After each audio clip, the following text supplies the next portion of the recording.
আগামীকাল জগন্নাথ বিশ্ববিদ্যালয়ের ক্ষয় ইউনিটের পরীক্ষার হলে ঢোকার পর থেকে তোমার প্রথম টার্গেট থাকবে তোমার সব কিছু হিসাব করে যাতে করে 65 নাম্বার পরীক্ষার হল থেকে তুমি নিয়ে আসতে পারো। তো 65 নাম্বারের জন্য কিভাবে কি করবা সবগুলা বিষয় নিয়ে আজকে কথাবার্তা বলবো। তো প্রথমে দেখো, জগন্নাথ বিশ্ববিদ্যালয়ে যদি তুমি 65 পাও তাহলে তোমার কতগুলো এমসিকিউ দাগানো লাগবে। আর নর্মালি এইটা আসলে অসম্ভব কিছু না। কেন?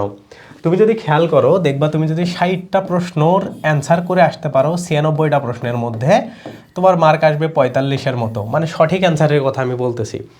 এখন এইখানে যদি 45 নম্বর আসে বা তুমি যদি 45 নম্বর পাও, তাইলে মনে রাখবা তুমি টপ পজিশনে চান্স পাবা। কেমনে? কারণ এটার সাথে কমপক্ষে 25 নম্বর তোমার এসএসসি এবং এইচএসসি এর রেজাল্ট অনুসারে আছে। তার মানে তোমার টোটাল মার্ক হচ্ছে কত? মার্ক হচ্ছে 70 নম্বর। এখন একটা জিনিস খেয়াল করো, তুমি ধরো 60টা প্রশ্ন দাগানোর পরেও তোমার এইখান থেকে ধরো 4টা প্রশ্ন ভুল হয়ে গেছে। তো 4টা প্রশ্নের জন্য তোমার মোটামুটি ধরো এই জায়গাতে 1 নম্বর কাটা যাবে, মানে 1 মার্ক তোমার কাটা গেল। হ্যাঁ, 1 মার্ক কাটা গেল। তারপরেও কিন্তু তোমার মোটামুটি এই জায়গাতে দেখবা 63, 64, 65 এই লেভেলের মার্ক চলে আসবে। বা ধরলাম আরও 2-4টা প্রশ্ন তুমি বেশি ভুল করে ফেলছো। তার মানে তোমার মেইন টার্গেট থাকবে যে তুমি কমপক্ষে পরীক্ষার হলে 45, 46 বা এইরকম আশেপাশে মার্ক আসার জন্য যতগুলো প্রশ্ন দাগানো দরকার ততগুলো দাগাবা। অর্থাৎ 60টা প্রশ্ন তুমি নর্মালি দাগায় আসলা। এখন এই ক্ষেত্রে কি হবে? তোমার মার্ক হবে 45 এবং তোমার এসএসসি এইচএসসি এর রেজাল্ট যদি আরও ভালো থাকে তাহলে তো দেখা গেল তোমার মার্ক ইজিলি একদম 65+ বা 60+-এর কাছাকাছি যাচ্ছে। এখন দেখো, 65 কিংবা 60+ কেন বলা হচ্ছে? কারণ তুমি যদি প্রিভিয়াস ইয়ারের মানে ব্যাকগ্রাউন্ডগুলো চেক করো, জগন্নাথ বিশ্ববিদ্যালয়ে এমন 60+ মার্ক পাইলে, মানে জিপিএ সহ সব কিছু মেলায়া 100 মার্কের মধ্যে তুমি যদি 60+ নম্বর উঠাইতে পারো তাহলে তোমার মানে confirm one kind of chance বলাই যায়। যদিও তোমার ওয়েটিং লিস্টে যাবে বা একটু দূরে থেকে আসতে পারে, বাট তুমি চান্স পেয়ে যাবে। ওকে, তো এই জিনিসটা তোমার পরীক্ষার হলে এনশিওর করে আসা উচিত। এখন এইটার জন্য কি করবা বা কিভাবে পড়বা?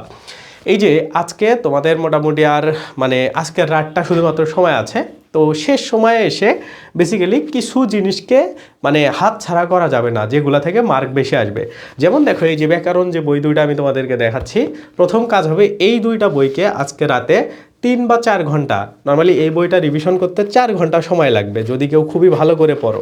এখন রিভিশন করার বিষয়টা কেমন, যে যে জায়গাগুলো তুমি শর্টকাট ওয়েতে বা তুমি নিজে নিজে নোট করে রাখছো, জাস্ট ওই জায়গাগুলোকে দেখবা। ওকে, এবং যেগুলা তুমি নর্মালি জানো যে এই জায়গা থেকে প্রশ্ন আসলে তুমি আটকে যাইতে পারো। ধরো আমি নর্মালি যদি এই বইটা বের করি, হ্যাঁ, এটা আমি অ্যাডমিশনের সময়, তো আমি এই বইটার যে কোনো একটা পেজ বের করলে আমি জানি কোন প্রবলেমটা আছে, তো আমার এইটা এখানে নোট করা আছে যে এই পেজের মধ্যে সমস্যা হইলে এইটা, আমি জাস্ট এই অংশটুকু খুব ভালো করে দেখব। তার মানে সমস্যা কাভার মানে কি, আমি নর্মালি এই ভিতরে যে জায়গাগুলো আছে এইগুলা সব কিছু ভালো করে জানি। সো এইভাবে কিন্তু আমার ব্যক্তিগতভাবে বা যারা পড়াশোনা করে সবার একই স্টাইলই থাকে। তো তোমার কাজ হলো এই যে জায়গাগুলো প্রবলেমেটিক প্রতিটা পেজের, হ্যাঁ, প্রত্যেকটা পেজের প্রবলেমেটিক জায়গাগুলোকে আইডেন্টিফাই করা বা সেই অনুসারে এই যে এইখানে দেখো আমার ছোট করে করে লেখা ছিল, তো এই জায়গাগুলো ধরে ধরে আজকে রিভিশন করা উচিত। তো নর্মালি তুমি যদি চাও যে আজকে রাতে কমপক্ষে তুমি 2টা বই বা 3টা বই খুব ভালোভাবে রিভিশন করতে পারবে। এখন এইটা কিভাবে করবা? দেখো, রিভিশনটা আজকে রাত বা পরীক্ষা দেওয়ার আগ পর্যন্ত তুমি কিভাবে করবা। তো রিভিশন কোন কোন জায়গাগুলো করা যাবে? প্রথমত ব্যাকরণ বইটাকে খুব ভালো করে রিভিশন করবা। হ্যাঁ, ব্যাকরণ এইটাকে 1 নম্বরে রিভিশন করবা, মানে এটার A to Z, এই বোর্ড বইটার A to Z শেষ করবা। ওকে, এরপরে আসবে তোমাদের মুখস্থ অংশগুলা। হ্যাঁ, মুখস্থ অংশ মানে যেগুলা মাথায় রাখা যাবে, মানে তুমি ধরো যেগুলাকে বারবার পড়ছো, হ্যাঁ, মুখস্থ অংশগুলা তো তুমি বারবার পড়ো। যেমন ইংরেজির জন্য ভোকাবুলারি, তারপরে বাংলার জন্য হচ্ছে ধরো সমার্থক শব্দ, বিপরীত শব্দ, এগুলা। তো এই মুখস্থ অংশের কোনগুলা রিভিশন করবা? যদি তোমার মনে হয় যে পুরো বইটাকে তুমি 2 বা 2.5 ঘন্টায় একটা ওভারভিউ দিতে পারবা, বা ধরো 2 বা 3 ঘন্টায় ইংরেজিকে ওভারভিউ দিতে পারবা মুখস্থ অংশ, বাংলাকে 2 ঘন্টায় তুমি ওভারভিউ দিতে পারবা। হ্যাঁ, সো সেই ওভারভিউটা তুমি দিতে পারো। তাইলে দেখো, এই ব্যাকরণ যেটা দিয়ে তোমার বাংলার সবথেকে কঠিন জায়গাটা কাভার হচ্ছে, মুখস্থ অংশ যেটা দিয়ে তোমার ইংরেজি এবং বাংলার বেশ মুখস্থ অংশ এটা বলা যায়, মানে কঠিন অংশ যেটা মুখস্থ অংশ এটাও মোটামুটি বেশ হার্ড টাইপেরই একটা জিনিস, এবং এটা মাথা থেকে বের হয়ে যায়। এই দুইটাকে তুমি রিভিশন করলা। এখন দেখো জিকে অংশ, তো আমি নর্মালি সাজেস্ট করব জিকে অংশ রিভিশন করার প্রয়োজন নাই, কারণ জিকের প্রশ্নগুলো এমন যে পরীক্ষার হলে যেগুলো আসবে সেগুলা তোমরা আগে পড়া থাকলে, হ্যাঁ, সেগুলা তুমি অ্যান্সার করতে পারবা। জিকে অংশের মধ্যে শুধু রিভিশন করতে পারো সাম্প্রতিক বিষয়গুলোকে, হ্যাঁ সাম্প্রতিক বা রিসেন্ট যে জিনিসগুলো আছে সেইগুলাকে তুমি একটু রিভিশন করতে পারো। তার মানে সাম্প্রতিকগুলাকে আজকে দেখতে পারো। সাম্প্রতিকের কি দেখবা, যেগুলো তুমি দাগায় পড়ছো। নর্মালি যদি তুমি হচ্ছে কারেন্ট অ্যাফেয়ার্স পড়ো, কারেন্ট অ্যাফেয়ার্স এটা যদি তুমি পড়ো, তাইলে সেই কারেন্ট অ্যাফেয়ার্সের মানে প্রথম 3 বা 4 পেজ, হ্যাঁ। এবং আরও ভালো যদি আমি বলি, কারেন্ট অ্যাফেয়ার্সে দেখবা যেগুলো এমসিকিউ টাইপের আছে, হ্যাঁ এমসিকিউ টাইপ করে দেওয়া আছে, ওই অংশটুকু জাস্ট দেখবা। তো এমসিকিউ যদি দেখতে চাও তাহলে প্রতিটা কারেন্ট অ্যাফেয়ার্সে 2 পেজ করে তোমার দেখা লাগবে, হ্যাঁ।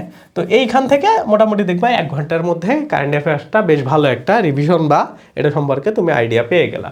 তো এইভাবে তুমি মোটামুটি রিভিশন করবা, দেখবা আজকের রাত তোমার চলে যাবে বা আজকের সবগুলো সময় তোমার চলে যাবে। এখন এরপরেও যদি তুমি পরীক্ষার আগের মুহূর্ত পর্যন্ত বা নর্মালি যদি টাইম পাও, তাইলে তুমি প্রশ্ন ব্যাংক দেখতে পারো, হ্যাঁ। প্রশ্ন ব্যাংক কী দেখবা, বিসিএসের প্রশ্নগুলোকে একটু দেখবা। কারণ কি দেখো, বিশ্ববিদ্যালয়ে বিসিএসের প্রশ্নগুলো থেকে সরাসরি রিপিট করে দেয়, মানে ওগুলা থেকে কোনো চেঞ্জ ছাড়া প্রশ্নগুলো চলে আসে, হ্যাঁ। সো এই জন্য তুমি বিসিএসের শুধুমাত্র দেখবা ইংরেজি যে গ্রামার অংশগুলো আছে সেগুলো দেখবা, ওকে। ইংরেজি এর গ্রামার অংশ এটাকে একটু দেখতে পারো, মানে এটা হচ্ছে 10 বিসিএস থেকে এই 49তম বিসিএস পর্যন্ত যেগুলো আসছে সেগুলা। তারপরে এইটার জিকে অংশগুলো দেখতে পারো। জিকে যেহেতু তুমি রিভিশন করতেছো না, এইখানের প্রশ্নগুলো তুমি দেখবা, ওকে। তার মানে এই যে এইখান থেকে দেখো ইংরেজির আর হচ্ছে জিকের এই অংশগুলো তুমি দেখলা। সো এই দুইটা অংশ যদি তুমি শুধু দেখতে পারো বিসিএসের, আর তোমার প্রয়োজন নেই, কারণ ব্যাকরণের তোমার এই বই কাভার করলে তোমার আর কোনো কিছু লাগবে না, হ্যাঁ। সেমভাবে তোমার হচ্ছে বাংলা প্রথম পত্র তো অটোমেটিক্যালি পড়া আছে। তো আজকের দিনের বা এই শেষ সময়ে এসে তোমরা যদি কেউ পড়তে চাও, এইগুলা সব থেকে ইফেক্টিভ পড়াশোনা হবে। এবং এই জিনিসগুলো যদি তুমি পড়ে যাইতে পারো, তাইলে দেখবে তুমি একটা ভালো কনফিডেন্স নিয়ে পরীক্ষার হলে যাইতে পারতেছো। এখন দেখো কিছু কিছু প্রবলেম আছে। প্রবলেমগুলো হইলো যে তোমরা অনেক সময় পরীক্ষার হলে ঘাবড়ে যাইতে পারো, হ্যাঁ। মানে সিচুয়েশন এমন হইতে পারে যে প্রশ্ন তুমি দেখে অনেক সময় ঘাবড়ে গেলা। তো তখন কি করবা, প্রশ্নগুলোকে স্কিপ করবা, হ্যাঁ। যেমন ধরো আমি যদি 1, 2, 3, 4 4টা এরকম প্রশ্ন দেই, ওকে। নর্মালি ধরো বাংলার প্রশ্নগুলো থাকবে। তো তুমি মনে করো এই 4টা প্রশ্ন তুমি একটাও পারলা না, হ্যাঁ একটাও পারলা না। কি করা উচিত জানো, এই 4টা যখন পারলা না, এই বাংলাটাকে পুরোটাকে স্কিপ করা উচিত। করার পরে অন্য জায়গায় চলে যাওয়া উচিত। আর যেগুলো দেখতেছো পারতেছো না, ওইগুলোর সাথেই স্কিপ করবা, বা যদি মনে হয় যে এটাতে একটু টাইম দেওয়া দরকার, সাথেই স্কিপ করে ফেলবা, ওকে। সো সেমভাবে এই মানে যে টপিকটাই তুমি প্রথমে শুরু করো, যে সাবজেক্ট ভিত্তিক টপিকগুলোই শুরু করো, সেই সাবজেক্টটা যদি দেখো যে প্রথম 4টা প্রশ্ন তুমি পারো নাই, ওকে, ওইটাকে স্কিপ করে নেক্সটে চলে যাবা, মানে ওই সাবজেক্টটাকেই স্কিপ করবা, ওকে। কারণ এটাতে মোটামুটি কঠিন প্রশ্ন হয়েছে, এটা তুমি বুঝে ফেলছো, সেই জন্য এটাকে তুমি স্কিপ করবা। এখন দেখো এইরকম একটা সিচুয়েশন আসতে পারে। এখন যদি দেখো যে বেশি কঠিন আসতে, তো আগে তো আমি বলছি আগের ভিডিওতে যে বেশি কঠিন আসলে সবসময় সঠিক যেগুলো সেগুলোই দাগানোর চেষ্টা করবো, আর বাকিগুলো দাগানোর কোনো প্রয়োজন নাই, হ্যাঁ। কারণ তখন বুঝতেছো যে কম মার্কে আসলে চান্স হয়ে যাবে। আর যেটা বললাম যে যে কোনো প্রশ্নে যদি তুমি মনে করো এটা ঝামেলার প্রশ্ন, টাইম নষ্ট হয়ে যাবে, তাইলে ওইটাকে স্কিপ করা উচিত। আর সিস্টেমেটিক ওয়েতে যদি সব থেকে বেস্ট ওয়েতে মানে টাইম ম্যানেজমেন্ট করে তুমি যদি মেশাইতে চাও, তাইলে এরকম সিকোয়েন্স মেনটেন করবা। প্রথমে হলো বাংলা, তারপরে জিকে, এরপরে হইলে ইংলিশ। কেন জানো, কারণ এই বাংলা এবং জিকেগুলা খুব মানে কম টাইমে কম সময়ে দাগানো যায়। যেমন ধরো তুমি বাংলার এইখানে 32টা এবং জিকের 32টা প্রশ্ন, এগুলো দাগাইতে তুমি 20 থেকে 22 মিনিটে সব দাগাইতে পারবা, হ্যাঁ। মোটামুটি 20 মিনিটে 22 মিনিটেই সব দাগাইতে পারবা। এবং এই ইংরেজির জন্য প্রতিটার জন্য যাতে করে 1 মিনিট করে টাইম থাকে, মানে ধরো তুমি বাংলা এবং জিকে ধরো নিয়ে নিলা 25 থেকে 28 মিনিট, ওকে, বা ধরো 30 মিনিট। এখন বাকি 50% টাইম, বাকি 30 মিনিট সময় তুমি এই ইংলিশের জন্য দিবা, ওকে। তাইলে তোমার খুব রিল্যাক্সে পরীক্ষাটা হবে। বাট তুমি যদি ইংরেজি প্রথমে মেশাইতে চাও, পরে কিন্তু এইগুলাতে টাইম ম্যানেজমেন্ট করতে পারবা না। সেই জিনিসটা খুব ভালো করে মাথায় রাখবে। এই সিকোয়েন্সগুলো একদম প্রি প্ল্যান। তুমি কি করবা পরীক্ষার হলে, কি করতে চাচ্ছ, এইটা পুরোটা প্ল্যান করে পরীক্ষার হলে যাবা, তারপরে গিয়ে তুমি ভালো করে পরীক্ষাটা দিয়ে দিবা, ওকে। তো এই জিনিসগুলো মেনটেন করা খুব কিন্তু ইম্পর্টেন্ট এবং খুব জরুরি পরীক্ষার হলে ভালো করার জন্য, ওকে। আর প্রেশার অবশ্যই থাকবে, তোমরা অলরেডি কয়েকটা পরীক্ষা দিছো, তো তারপরেও প্রেশার যত রিল্যাক্স ওয়েতে পরীক্ষা দেওয়া যায় ততটাই দিবা, ঘাবড়ানোর কিচ্ছু নাই। তোমাকে ঘাবড়ানোর জন্য 20টা প্রশ্ন দেওয়া থাকবেই তোমার ওইখানে। মানে এরকম ধরো তোমার প্রশ্ন আছে 96টা, তো জগন্নাথে এমসিকিউ থাকবে। এই 96টার মধ্যে মোটামুটি 25 থেকে 30টা প্রশ্ন তুমি পারবা না। যারা চান্স পাবে তারাও এগুলো ঘাবড়ে যাবে।